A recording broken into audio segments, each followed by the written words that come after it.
Good morning, everybody.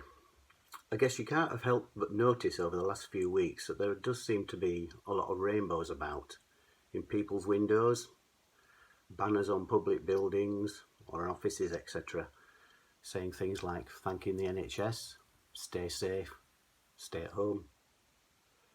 And if you've got kids at home, I'm sure you've possibly been involved in the making of them too. This is one that my granddaughter Florence made for me. This is a rather nice knitted one from a friend of my wife Heather's. And this sort of got me thinking quite a bit about rainbows and, why they have such fascination, really.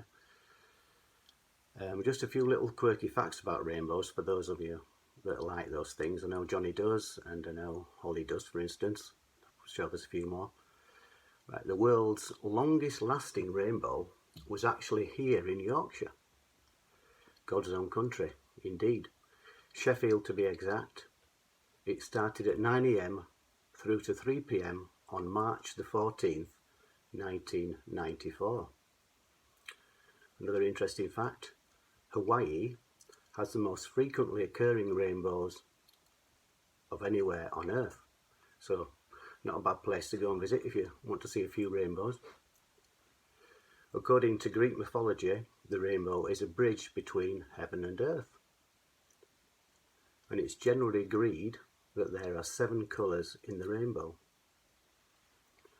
The word rainbow is mentioned 7 times in the Bible, in Genesis, Ezekiel and Revelation. And this sort of got me thinking when you see all these rainbows around and about. They're seen by so many people, but possibly so few really know just what the true meaning of the rainbow is. So I'm just going to read to you. This is God's promise to Noah from Genesis 9 verse 12 to 17. And God said, "This is a sign of the covenant I am making between me and you and every living creature, with you a covenant for all generations to come. I have set my rainbow in the clouds, and it will be a sign of the covenant between me and the earth. Whenever I bring clouds over the earth, and the rainbow appears in the clouds, I will remember my covenant between me and you and all living creatures of every kind. Never again will the waters become a flood to destroy all life. Whenever the rainbow appears in the clouds, I will see it, and remember the everlasting covenant between God and all living creatures of every kind on earth." So God said to Noah, "This is the sign of the covenant I have established between me and all life on earth." So God promises there in verse 12 to Noah that he'll never flood the earth again.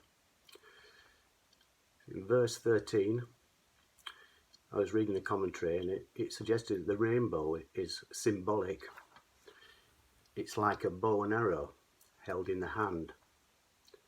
It's a weapon of destruction on those on the receiving end of it, but if it's hung on a wall, it's harmless. So, in effect, God places his bow on the wall, i.e. in the clouds, and not in his hand as a sign of peace. And of course, it was the clouds that brought the rain for 40 days and 40 nights. So it's significant that God places his rainbow, i.e. his promise, in them.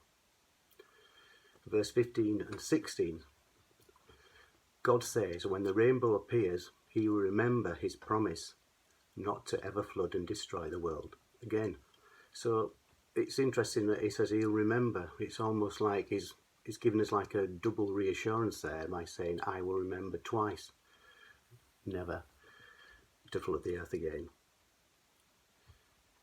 And it's amazing how God has sort of given us that promise in a beautiful thing such as a rainbow, and that his colours are so amazing. I know for me, whenever I see a rainbow, especially a really intense and colourful one, I can't help but look in awe. It just somehow draws your attention to it, doesn't it? just like maybe a TV screen does in the corner of a room. You can't not look at it to a degree, but a rainbow in some ways is even more special, especially as it's a promise from God to us that he will never destroy the earth again. So it's so much better, isn't it, as well? It's like God giving us a reassurance, a promise. You know, it's so much better than a handshake or a signature on something. You know, it's there. It's a constant reminder of God, our Creator, giving us that promise that he will never flood the earth again. That it's a promise to us that he's there. Constant, as I said already, it's a constant reminder. It occurs all the time, all over the world, for us to see. So next time you see a rainbow, just remember that God put it there for a reason. You know, he hung his bow up in the clouds to reassure us that his anger and his wrath would never destroy the earth again.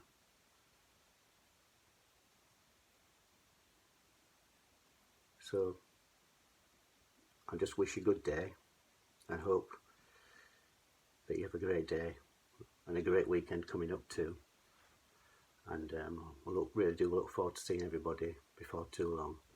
I'll just finish with the words from 2 Samuel 7 verse 28.